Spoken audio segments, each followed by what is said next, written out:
मी इलेक्शनमध्ये लोकांना बोलत होतो, तुम्ही माझ्या ऑफिसमध्ये गर्दी करणार नाही, मी तुमच्याकडे येणार, माझे लोक आपल्याकडे येणार. ज्यावेळी लोकांना वाटलं की आम्हाला सरकारची गरज आहे, सरकार त्यांच्या दारी असली पाहिजे. लोकांना असं वाटलं पाहिजे की कॉर्पोरेटर आणि त्यांची जी टीम आहे ते आपली मित्र आहे, ते एक्स्टॉर्शनिस्ट नाही आहे. हा काय भाई नाही आहे असा टिळा करून, ऐसा वाईट कपडे, गोल्ड सिनेमामध्ये बॅक्टिंग करून कोण कॉर्पोरेटर भाई आहे. भाई नाही, तो सख्खा भाई सारखा वाटला पाहिजे, तो घरातला वाटला पाहिजे. वॉर्डामध्ये कॉन्ट्रॅक्टरचा राज नाही असला पाहिजे, दलालांचा राज नाही असला पाहिजे. हा एक कॉर्पोरेशन आहे आणि कॉर्पोरेशन लोकांसाठी आहे, लोकांमुख आहे, लोकांसाठी काम करायलासाठी आहे. ती लोकांना आपली फ्रेंडली कॉर्पोरेशन अशी वाटली पाहिजे.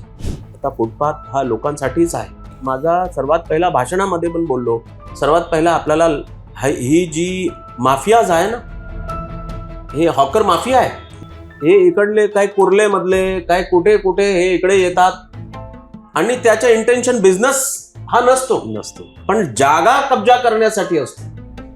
आणि त्यांच्या पाठीमागे यंत्रणा, हा क्रिमिनल्सची यंत्रणा, नंतर लोकल पोलीसची यंत्रणा, हा नेक्सस आहे. त्या नेक्ससला आपल्याला लढा दिला पाहिजे आणि मी त्याला तोडणारच. मुंबई आमची कोणाचे बापाचे नाही, हा नाही. मुंबई आम्ही सगळ्यांचे आहे. आम्ही मॅनेजमेंटमध्ये आहोत, आम्ही एक मॅनेजमेंटमध्ये आहोत. आज आम्ही आहोत, काल कोणी दुसरा येणार, पण मॅनेजमेंट आणि सिस्टीम ही बसली पाहिजे. सिस्टीम चालते, लोक बदलत राहतात. बरोबर. उत्तम मुंबईची कल्पना म्हणजे लोकांच्या जीवनस्तर हा सुधारला पाहिजे, लोकांच्या लाईव्हलीहूड ही एकदम सुधारली पाहिजे. एक इंटरनॅशनल दर्जाची सिटी म्हणजे मुंबईची ओळख झाली पाहिजे.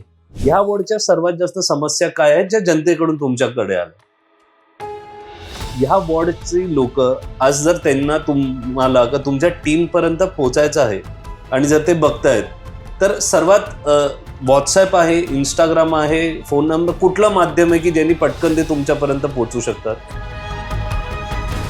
शिक्षणासाठी बीएमसीच्या शाळेसाठी काय आपण नवीन प्रयत्न, काय प्रकारचे योजना काही आणलाय का, इम्प्लिमेंट करतोय का?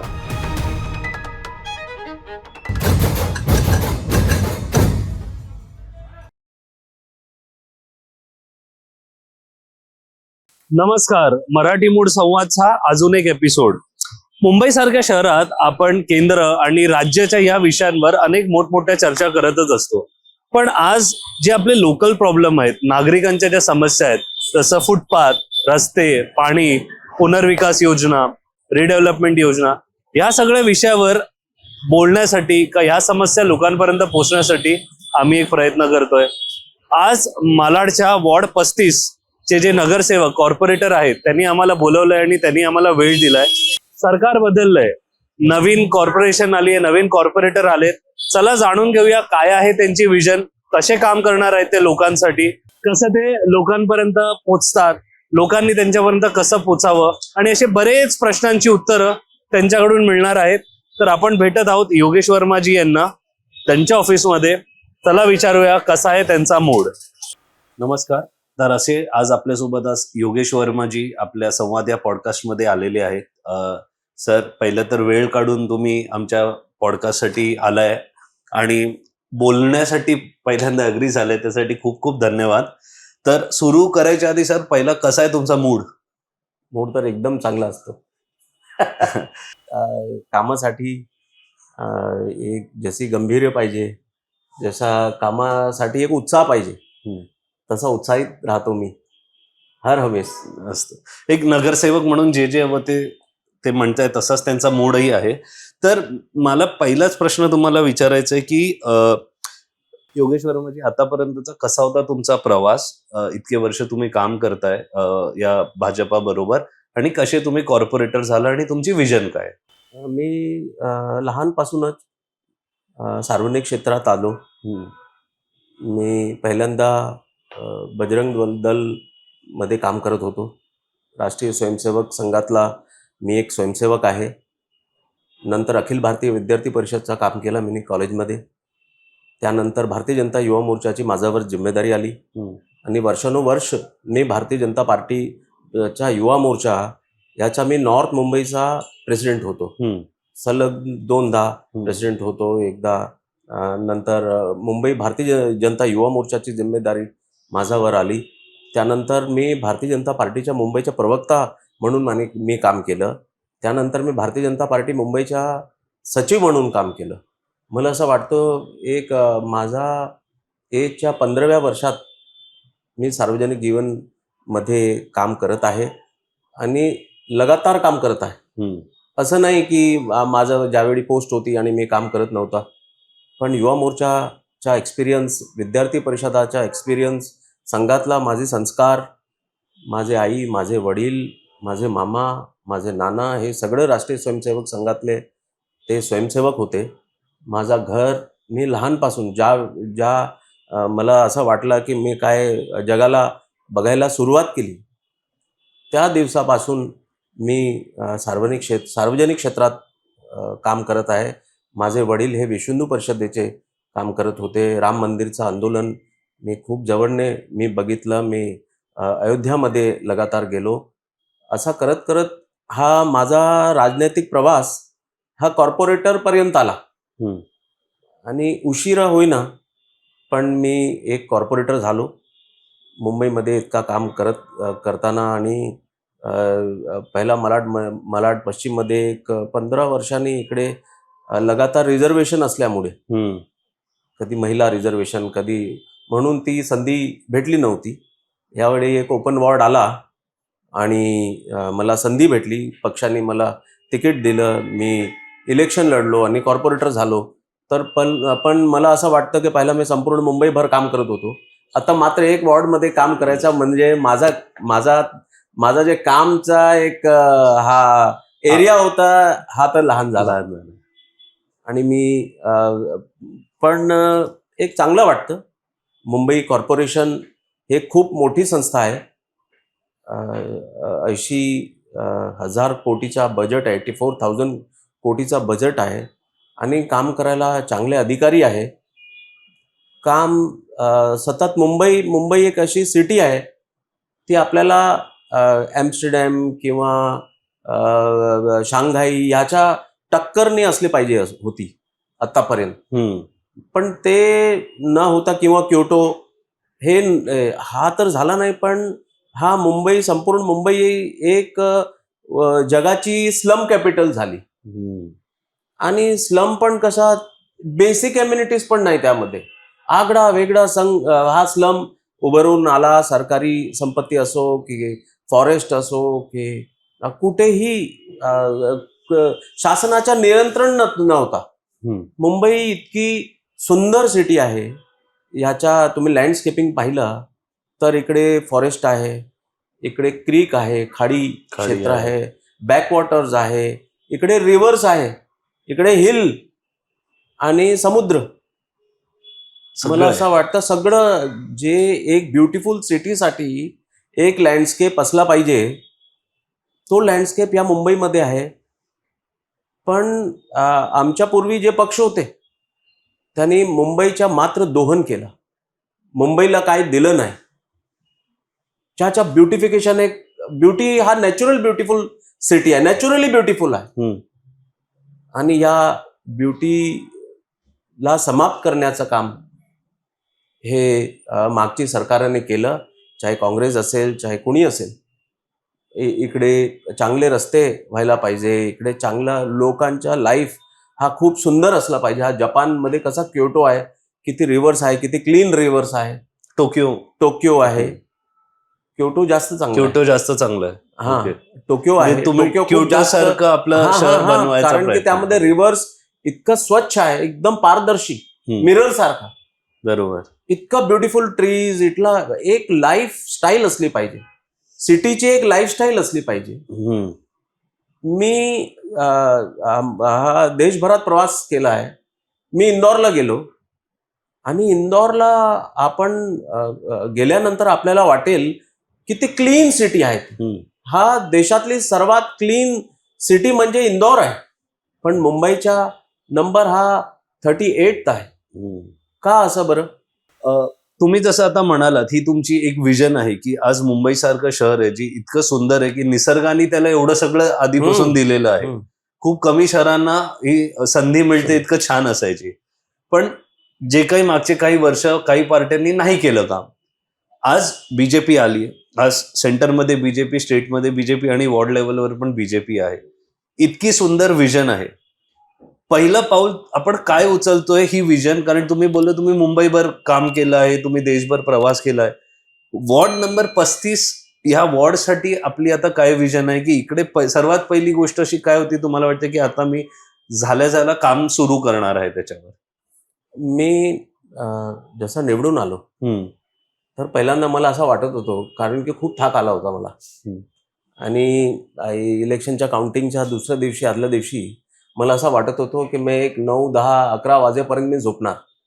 नंतर मी उठून काहीतरी जरा हेड मसाज वगैरे करून जरा. पण मी एक सांगू का, सकाळी 4 वाजता त्या दिवशी मी एकदम उठलो आणि असं वाटलं की नाही आता आपल्याला काम करायचं आहे. मी ज्यावेळी लोकांमध्ये फिरत होतो ते खूप आशेने मला बघत होते आणि त्या लोकांची आशा मला पूर्ण करायची होती. मी सकाळी आमचे जे वॉर्ड अधिकारी आहेत त्यांना फोन केला. मी आणि माझे मित्र सगळे लोक माझ्या संगती इलेक्शनमध्ये काम करत होते, मी त्यांना जाऊन भेटलो आणि खूप चांगला प्रतिसाद असा मला दिसायला आला की आपण कसा अधिकारी संगती घेऊन ही जे सरकार असते ते अधिकारी असते. आम्ही जनप्रतिनिधी आहात, आम्ही लोकांचे भावना ते अधिकारीपर्यंत पोहोचवण्याचं काम आणि सरकारी स्कीम राबवण्याचं काम हे आमचं असतो. तर त्यांच्या संगती मी त्यांच्याशी बोललो आणि सलग संपूर्ण कॉर्पोरेशनच्या अधिकाऱ्यांना घेऊन मी 5.5 तास परत वॉर्ड फिरलो, संपूर्ण अधिकाऱ्यांना घेऊन. मी इलेक्शनमध्ये लोकांना बोलत होतो की तुम्ही माझ्या ऑफिसमध्ये गर्दी करणार नाही, मी तुमच्याकडे येणार, माझे लोक आपल्याकडे येणार. सरकार म्हणजे कसे असते, मॅनेजमेंट कशा असते, लोकांना ज्यावेळी लोकांना वाटलं की आम्हाला सरकारची गरज आहे, सरकार त्यांच्या दारी असली पाहिजे, अधिकारी त्यांच्या दारी असले पाहिजे.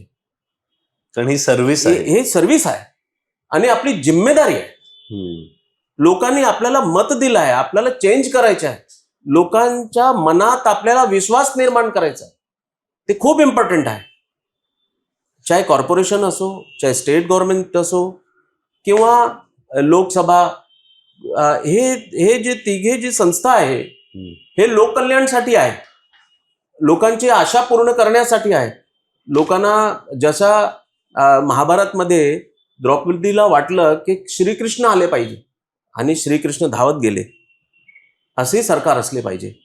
ज्यावेळी लोकांना असा वाटायला सुरुवात झाली की भाई अभी इधर कोई ना कोई सरकार का अधिकारी आना चाहिए, तो सरकार का अधिकारी को वहां पहुंचना चाहिए, लोगों की समस्या वहां मिटानी चाहिए. असं नाही की लोक चप्पल घसली, हे झाला, पत्र लिहा, पत्र टाका, इकडे कशाला पत्र लिहायचा? आज इतका चांगला माध्यम व्हॉट्सअप आहे, ईमेल आहे, त्यांच्यावर काम होऊ शकतो. लोकांचा कशाला वेळ घालवायचा? लोकांना खूप काम आहे. बरोबर. आणि आपले कॉर्पोरेशनमध्ये अधिकारी इतके सक्षम आहे, इतकी टेक्नॉलॉजी आहे की आपण काहीतरी समस्या झाली वो छूट सकती, समस्या ठीक हो सकता. तो मुझे सबसे पहला हे वर्क कल्चर मला असं वाटलं की हा कॉर्पोरेशनमध्ये आपल्याला चेंज करायला पाहिजे. लोक व्हॉट्सअपवर, लोक ईमेलवर ज्यावेळी कंप्लेंट करतात त्यावेळी आपले माणसं त्यांना व्हिजिट करायला पाहिजे. तिकडे जाऊन त्यांना विश्वास दिला पाहिजे की हां आम्ही करणार हे. आणि आपल्याकडे कॉर्पोरेशनमध्ये इतकी टेक्नॉलॉजी आहे, खूप चांगला इंजिनिअरिंग डिपार्टमेंट आहे आपलं, त्याचा इफेक्टिव्ह उपयोग केला पाहिजे आणि लोकांची समस्या सोडवून जसा पाऊस पडला आणि पहिल्याच दिवशी इतका मोठ्या प्रमाणाने पाऊस आला, तर आम्ही सगळं भारतीय जनता पार्टीचे कॉर्पोरेटर हे रस्त्यावर होते, संपूर्ण सिस्टीम रस्त्यावर होती आणि मेयर हे स्वतः फिरत होती. पहिल्यांदा मुंबईमध्ये लोकल बंद पडली नाही, पहिल्यांदा कुठे फ्लडिंग झाले नाही. 26 जुलै सारखा पाऊस आला आणि खूप मोठा पाऊस होता. कुठे कुठे लहान लहान जागी काहीतरी वॉटर लॉगिंग कशामुळे झाला, कारण की ते क्षेत्र सॉसर बनले होते, सॉसर सारखे. आजूबाजूच्या परिसर वरती आला आणि हा जो पर्टिक्युलर प्रेमायसिस तो होता तो खाली खाली गेला. त्यामुळे वॉटर लॉगिंग झाला. पण असा वॉटर लॉगिंग किंवा हा फ्लडिंग सारखा असं काही झालं नाही, कारण की 2 महिन्यापूर्वीपासून अमितजी साटम, रितुजी तावडे आणि संपूर्ण प्रशासन हे नाले सफाईवर आपण भर दिला, आपण जोर दिला. मोठे नाले, लहान नाले हे स्वच्छ करून घेण्यासाठी एकदम 1 पॉइंट प्रोग्राम हे अमितजी साटमने राबवलं. खूपच चांगलं तुम्ही सांगितलं. तुमची विजन आहे की सर्वात प्रथम वर्क कल्चर बदलायचंय. जी लोकांना इतके वर्ष जी एक त्रास होता, पत्र लिहा, मेहनत करा, आज तुम्ही एक नगरसेवक म्हणून तयार आहात या गोष्टीला की चालेल आम्हाला व्हॉट्सअपवर सांगा, चालेल आम्हाला तुम्ही टेक्नॉलॉजी, त्या जुन्या प्रोटोकॉल अडथळे नाही असले पाहिजेत. बरोबर आहे. आणि मला वाटतं प्रत्येक कॉर्पोरेटरने, प्रत्येक नागरिकालाही कळलं पाहिजे की आता असे नेते आपल्याकडे आले आहेत. जसं तुम्ही बोललात की जेव्हा तुमचे रिझल्ट आला आणि तुम्ही परत सगळ्या वॉर्ड ऑफिसर्स आणि ना घेऊन सगळा वॉर्ड फिरला, कुठल्या अशा समस्या होत्या वॉर्ड मधल्या ज्या जास्त लोकांकडून, जसं पाणी असेल का, फुटपाथ असतील, ट्रॅफिक पोल्युशन का, रिडेव्हलपमेंट, वेस्ट मॅनेजमेंट, वॉर्ड लेवलच्या ज्या या समस्या आहेत, ह्याच्यातली कुठली समस्या सर्वात जास्त प्रत्येकाकडून तुमच्याकडे आली की ह्या वॉर्डमध्ये ही, कारण प्रत्येक वॉर्डच्या समस्या वेगवेगळ्या असतात, ह्या वॉर्डच्या सर्वात जास्त समस्या काय आहेत ज्या जनतेकडून तुमच्याकडे आल्या? माझा वॉर्ड 35 म्हणजे एक मिक्स वॉर्ड आहे. त्या वॉर्डामध्ये स्लम आहे, चांगल्या सोसायटीज आहे. पण एक सांगू की इंडस्ट्रियल इस्टेट नाही, इंडस्ट्रियल इस्टेट फार कमी आहे. ओके. पण स्लम मध्ये काहीतरी गृह उद्योग म्हणून ते लहान लहानशी जे फॅक्टरीज आहेत ते आहे तिकडे. ओके. पण एक मी सांगतो, ज्यावेळी आपण समस्यासारखा बघणार, त्यावेळी आपल्याला असा वाटून येणार की हा खूप मोठा काही विषय आहे. ज्यावेळी आपली हॉबी असेल की माझं काम आहे हा याचा निदान करायसाठी, आणि आपल्याला ज्यावेळी असं वाटेल की हा मैंने ये करके दिखाया, तर मला असं वाटतं की मला एकही दिवशी असं वाटलं नाही की कोई समस्या की वजह से मुझे त्रास हो रहा है. नाही, समस्या क्या है जिसका त्रास लोगों को हो रहा है? मी तोच आपल्याला सांगत होतो की आपण सर्वात पहिला समस्या, नंतर मी एक सांगतो की क्लीनलीनेस हा खूप मोठा प्रश्न होता, की स्वच्छता. आणि स्वच्छता म्हणजे हा कचऱ्याचा मॅनेजमेंट खूप मोठा विषय होता. करेक्ट. नंतर पॉटहोल्स, त्यानंतर वॉटर, कुठे कुठे प्रेशर जास्त येणं, कुठे नाही येणं, कुठे पाणी येतच नव्हतं, कुठेतरी प्लंबरचा एक मायाजाल.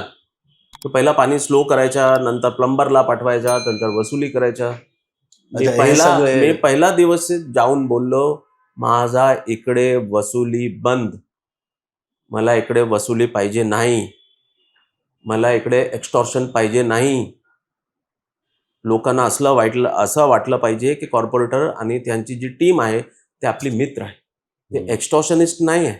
हा काय भाई नाही आहे असा टिळा करून, ऐसा वाईट कपडे, गोल्ड सिनेमामध्ये बॅक्टिंग करून कोण कॉर्पोरेटर भाई आहे. भाई नाही, तो सख्खा भाई सारखा वाटला पाहिजे, तो घरातला वाटला पाहिजे, त्यांची टीम आपली घरातली टीम वाटली पाहिजे.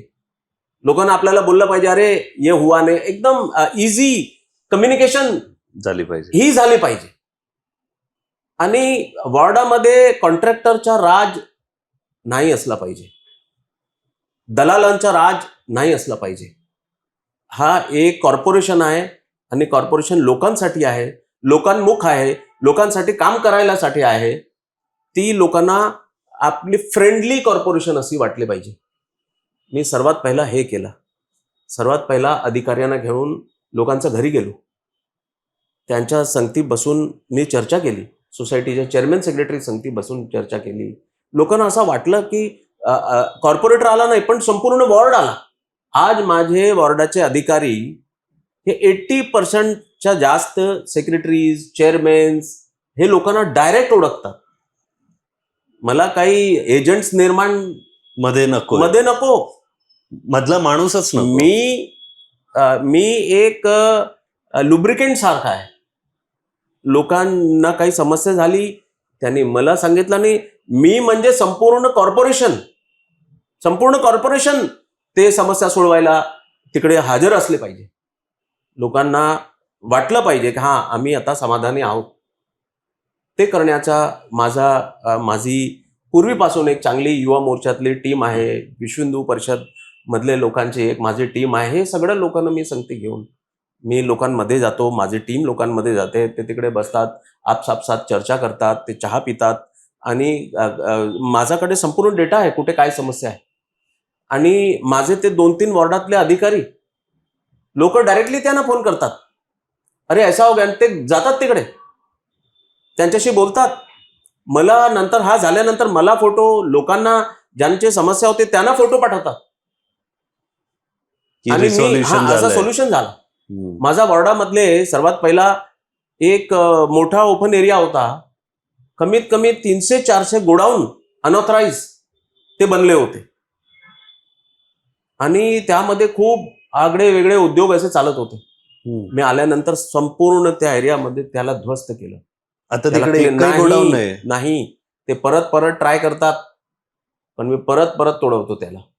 मी त्याला टॉलरेट मी करणार नाही.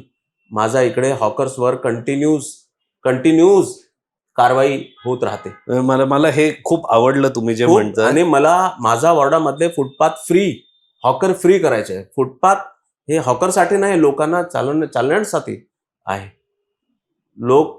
आपण बघा ना, मुंबईमध्ये लोकांचं सगळं काही ओव्हरवेट आहे. का रिझन त्याच्या? कारण चालण्याची जागाच नाहीये. जगभर लोक चालत जातात, किलोमीटर चालत जातात, चांगला हेडफोन लावतात आणि एक हॅपी वॉकिंग लोक करतात. कुठे आपण वॉकिंग करू शकतो? आपण वॉकिंग करण्यानंतर एक चनावाला बसेल, एक भेलपुरीवाला बसेल, एक सँडविचवाला बसेल, आम्ही रस्त्यावर गेल्याने एक बाईकवाला उडवून टाकेल. तर कुठे कल्चर कुठे आहे? हा सिटी किती मोठी सिटी आहे, किती मोठी. हा खूप मोठा कमर्शियल, हा वन ऑफ दी संपूर्ण जगातली एक कमर्शियल कॅपिटल आहे मुंबई. पण मुंबईचा जे कल्चर आहे यानी काही चालू शकतं. हा मुंबईमध्ये कोई भी आ सकता है, कुछ भी कर सकता है. आता हा कल्चर काही चालणार नाही.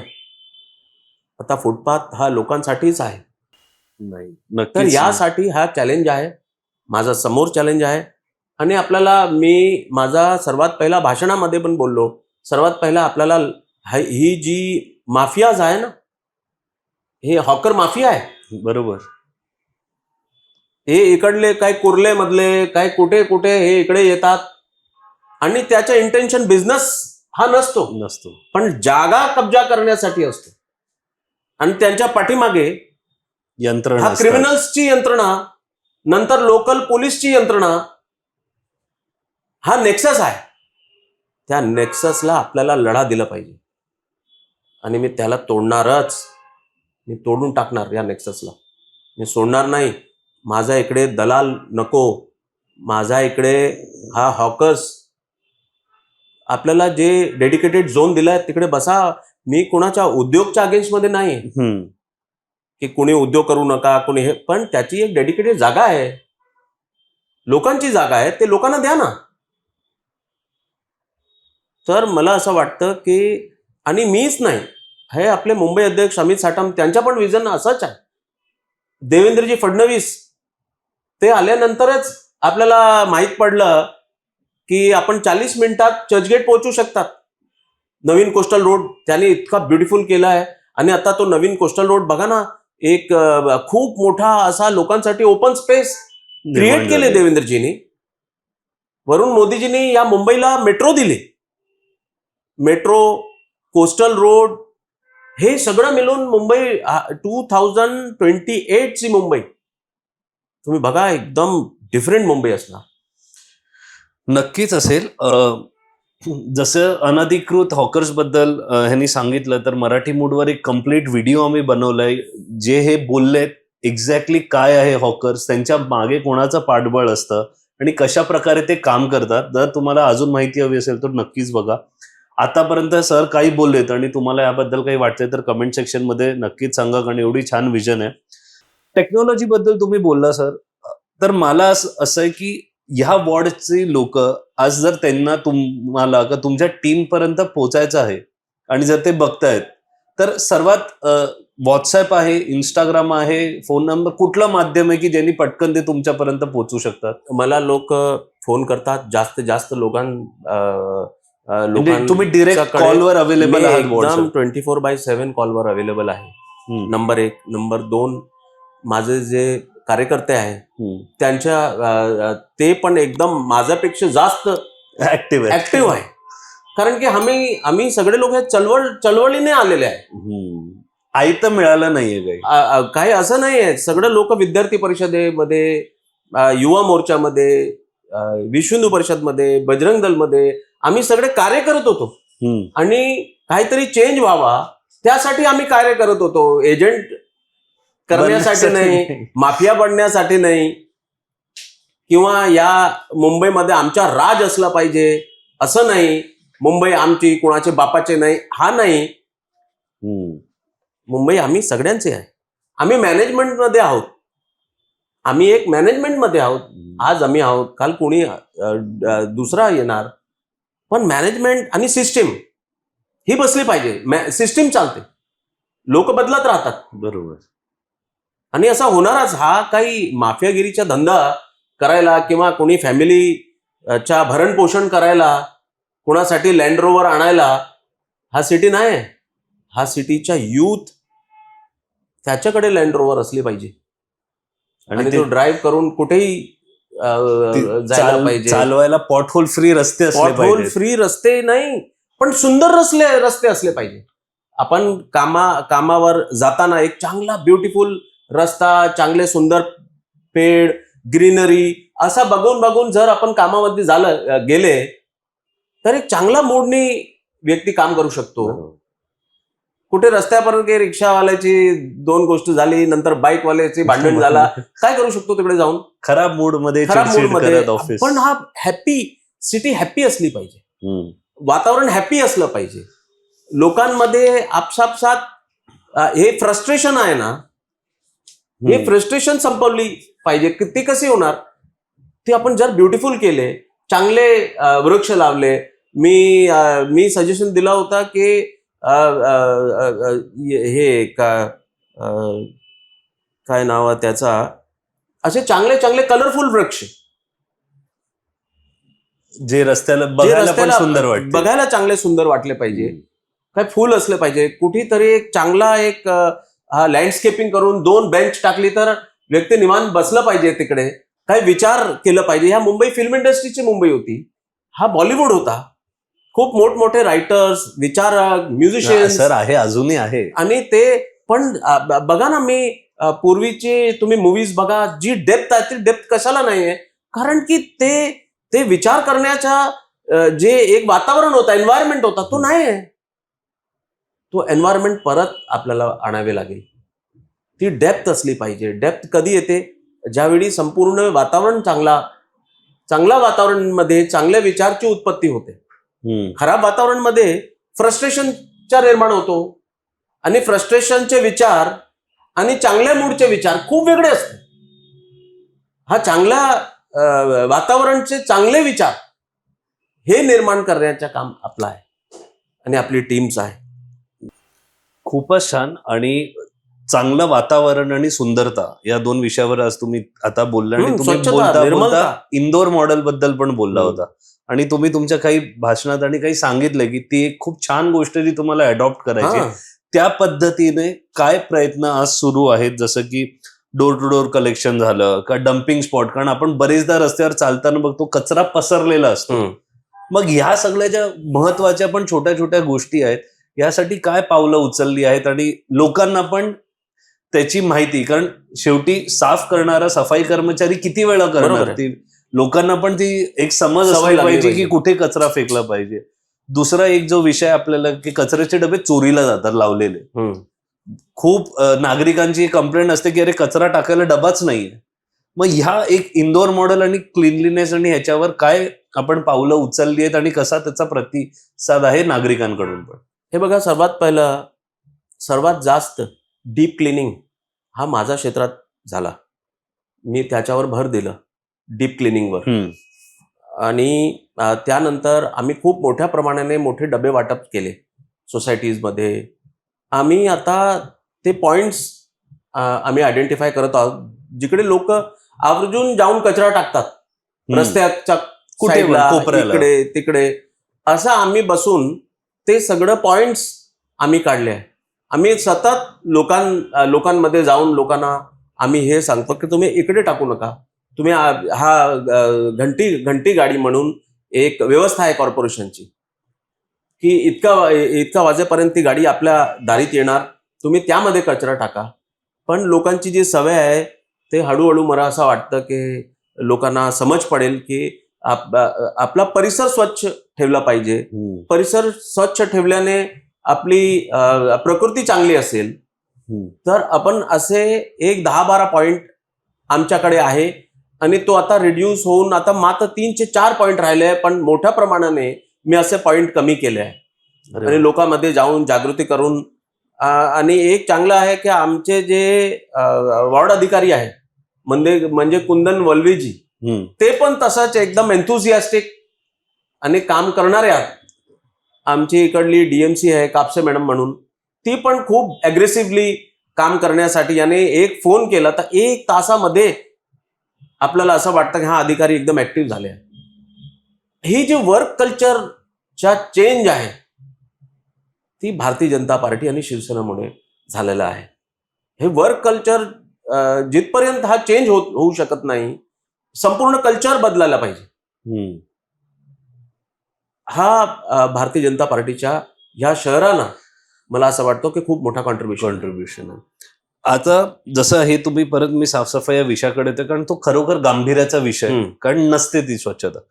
तर फक्त सफाई कर्मचाऱ्यांना का फक्त आपल्या टीमला शक्य नाही, तर मग हाऊसिंग सोसायटीज बरोबर, बाकी कम्युनिटीज बरोबर, एनजीओला घेऊन काही क्लीनलीनेस ड्राईव्ह, मुवमेंट, अशा काही गोष्टी आपण करता का, घडवता का, जेणेकरून लोकांना कळेल की सुका कचरा, ओला कचरा, हा कचरा इकडे. आता एक नवीन आपला इलेक्ट्रॉनिक कचरा पण आपल्याकडे येतो, चार्जर, वायर, केबल. तर कचरा म्हणून ई कचरा ज्याला म्हणतो. मग हे सगळं जे सेग्रिगेशन आहे, आज आपण बघतो लोकांना ही माहिती सुद्धा नाहीये. भूतकाळात न जाता की का नाही केलं त्या लोकांनी, त्यापेक्षा आज आपण कसं ते मॅनेज करतोय आणि काय ऍक्टिव्हिटीज आहेत आणि वॉर्डच्या लोकांना पार्टिसिपेट करायचंय का, त्यांच्याकडे काही कल्पना आहे, तर कसं आपण काम करू त्याच्यावर. यामध्ये आमच्या इकडे एक आदर्श हेरिटेज म्हणून एक सोसायटी आणि आदर्श एक्सिलेन्सी, त्यामध्ये आपण लिंक रोड नाही इकडेच आदर्श म्हणून खूप चांगला एक मोठा सोसायटी कॉम्प्लेक्स आहे. त्यामध्ये तिकडे आम्ही एक असा एक प्रोजेक्ट राबवले आहे की लोकांचा कचरा हा सोसायटीमध्ये प्रोसेस होऊन त्याचा खत, कंपोस्ट खत आम्ही त्याला कन्वर्ट केलं. आणि मला असं वाटतं की हा संपूर्ण गाडीभर कचरा हा तिकडेच त्याचा कंपोस्ट खत म्हणून आम्ही कन्वर्ट करून आणि आता तिकडे गार्डनमध्ये आपण उपयोग करत आहोत. आणि हा खूप चांगला प्रोजेक्ट अशा या सिटी ओन करू शकते.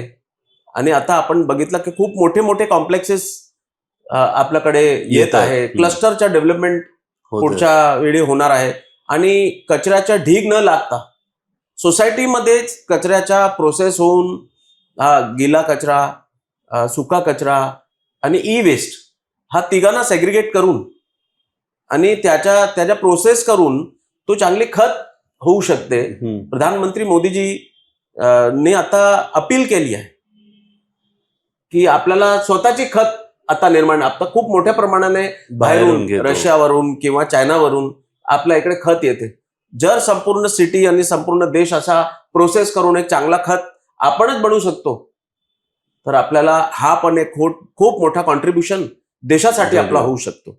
एकतर कचऱ्याचा प्रोसेस तिकडेच जिकडे तो कचरा बनतो तिकडेच होतो, तिकडेच आपण करूया आणि त्याचा बहुमुखी उपयोग आपल्या देशासाठी, आपल्या आजूबाजूच्या परिसरासाठी ते आपण करू शकतो. ते मी राबवलं. मला असं वाटलं की एखादा जाऊन आपल्याला बघायला पाहिजे की तो कसा हा चांगल्या रीतीने हा प्रोजेक्ट राबवला आहे. आपण मी आहे त्यामध्ये, कुंदन वल्वीजी आहे, आदर्श हेरिटेजची संपूर्ण सोसायटीनी आम्ही त्यांना ते एक प्लांट दिले आणि सोसायटीने एकदम डेडिकेटेडली त्यावर काम केले.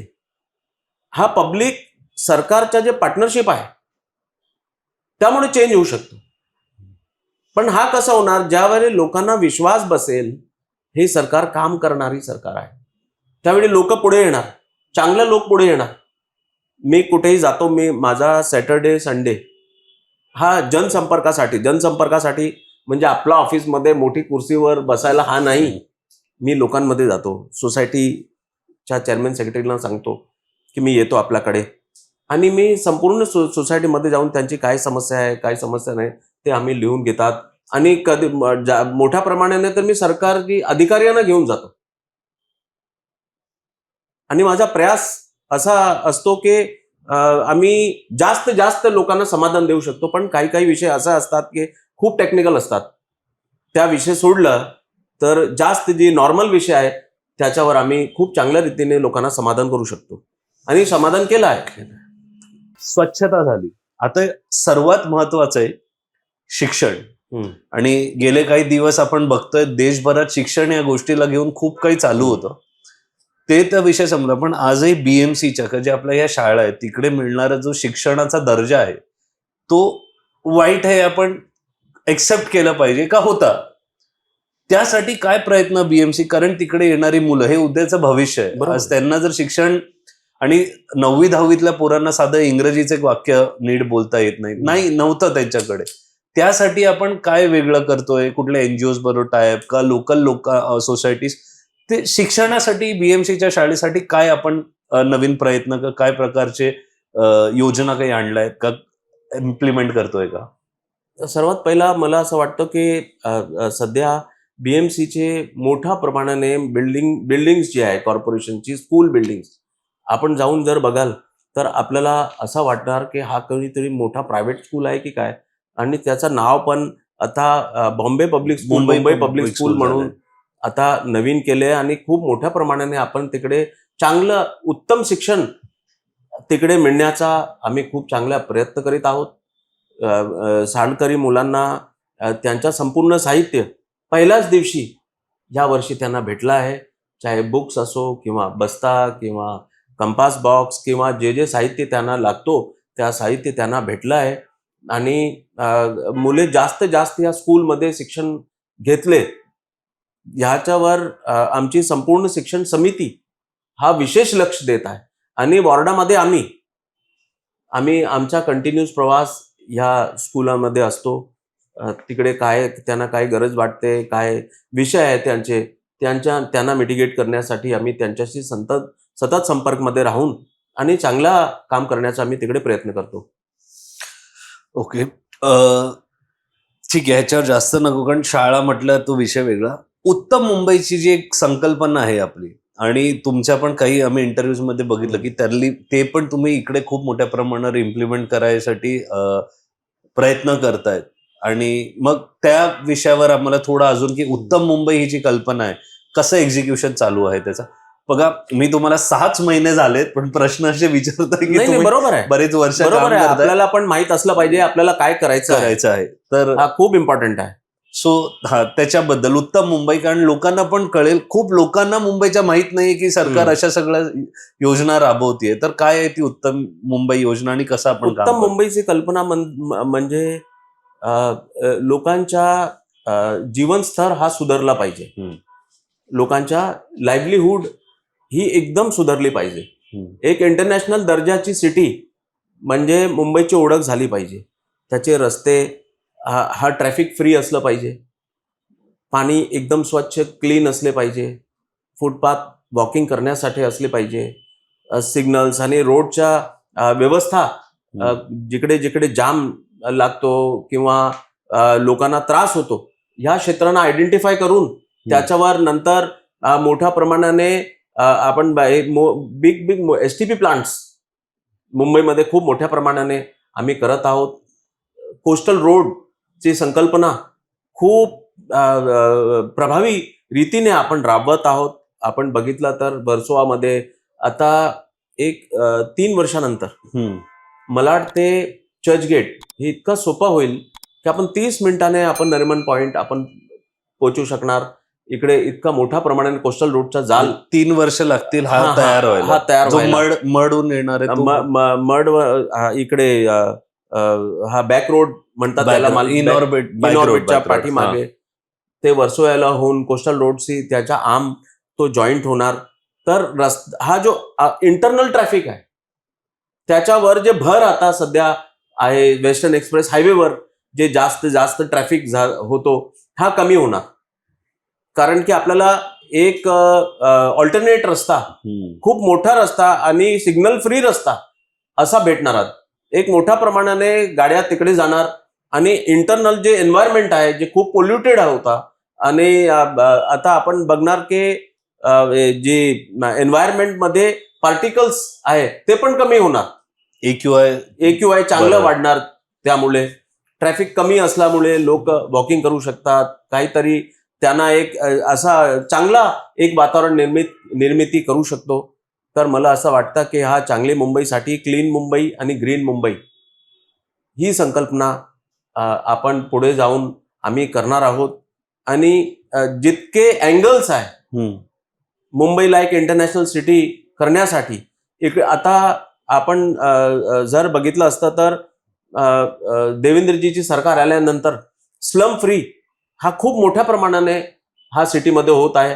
पहिला एक स्लमची स्कीम आपण जर सुरू केली तरी 10 वर्ष लागत होतो. 15 वर्ष पात्र अपात्र भ्रष्टाचार हे ते सगळं चालत होतं. आता खूप मोठमोठ्याने क्लस्टर हा खूप मोठा हाऊसिंग रेव्होल्युशन हा मुंबईमध्ये 2014च्या नंतर आला आहे. खूप मोठ्या प्रमाणाने मुंबई स्लम फ्री होऊ लागली आहे. स्लमचे जे बिल्डिंग होती, तुम्ही पूर्वीची बिल्डिंग बघा आणि सध्याची जी स्लमची बिल्डिंग जी उभी राहते ती काही व्हर्टिकल स्लम नाही आहे, पण एक चांगला 300 स्क्वेअर फूटची चांगली सोसायटी हे स्लमच्या लोकांना आता भेटायला सुरुवात झालेली आहे. मला वाटतो की खूप मोठ्या प्रमाणाने हाऊसिंग रेव्होल्युशन, मला वाटतो की एक स्पेशल एडिशन करा त्याच्यावर.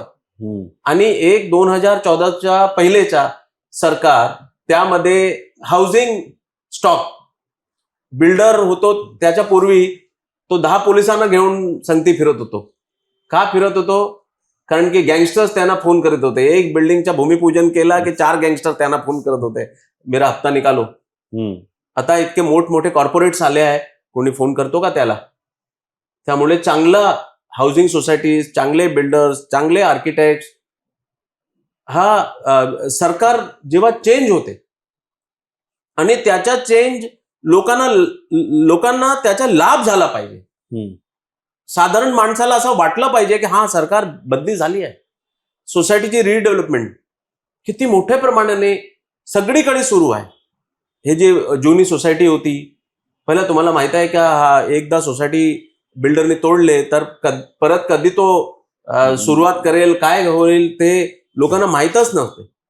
पण आता बघा जुनी सोसायटी हा तोडतात बिल्डर आणि नवीन सोसायटी मात्र 3 वर्षांनी लोकांना परत भेटते. मोठा रूम जे जिकडे राहत होते तिकडेच त्यांना चांगला बिल्डिंग, चांगला घर हा देण्याचं काम हा प्रधानमंत्री मोदीजी, देवेंद्रजी फडणवीस यांनी या मुंबईसाठी केलं आहे.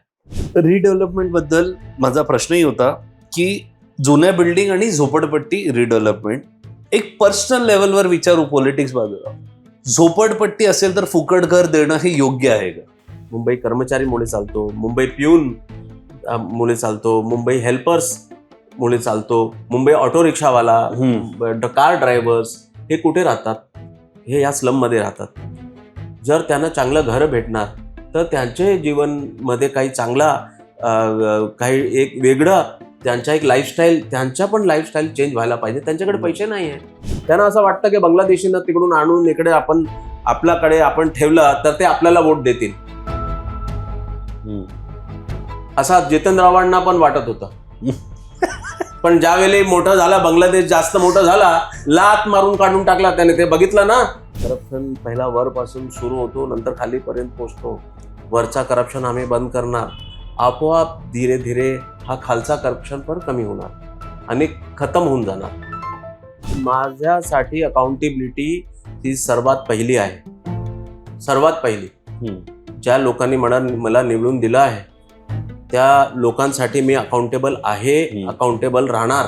आम्ही सगळे लोक रामभाऊ नाईक यांच्या एक नेतृत्वाने तयार झालो आहोत. रामभाऊ नाईकने हे पद्धत सुरू केली अकाउंटेबिलिटीची. दरवर्षी ते आपले एक कार्य अहवाल ते सादर करत होते. मी युवा मोर्चाचे अध्यक्ष होता त्यावेळी. आम्ही तिकडे बसायचो आणि फोटो गॅदर करायचा, त्याच्या लेख लिहायचा, पुस्तकमध्ये वेगवेगळ्या लोकांच्या लेख, काय विजन आहे ते, कुठे कुठे काम केले आहे त्याचे फोटोग्राफ्स, हे सगळं मी सगळं काही केलं आहे. मी रामभाऊ नाईक, नंतर गोपाल शेट्टी, ह्या दोघांसंगती मी एक लहान कार्यकर्ता म्हणून मी काम केलं आहे. हे बघा, माझा एक स्वप्न आहे की मी या वॉर्डला क्लीन 35 आणि ग्रीन 35 असा मी एक इंदौर सारखा स्वच्छ वॉर्ड मी जर निर्माण करू शकलो, जर लोकांमध्ये एक चांगल्या कार्यकर्त्यांची फली मी देऊ शकलो, तर मला असं वाटतं की मी समाधानकारी असणार. असा तर काम तर खूप आहे, कामाची कमी नाही आहे. पण लोकांना एक 5 वर्षानंतर असं वाटलं पाहिजे, योगेश वर्माला निवडून दिलं ते आम्ही चांगलं काम केलं.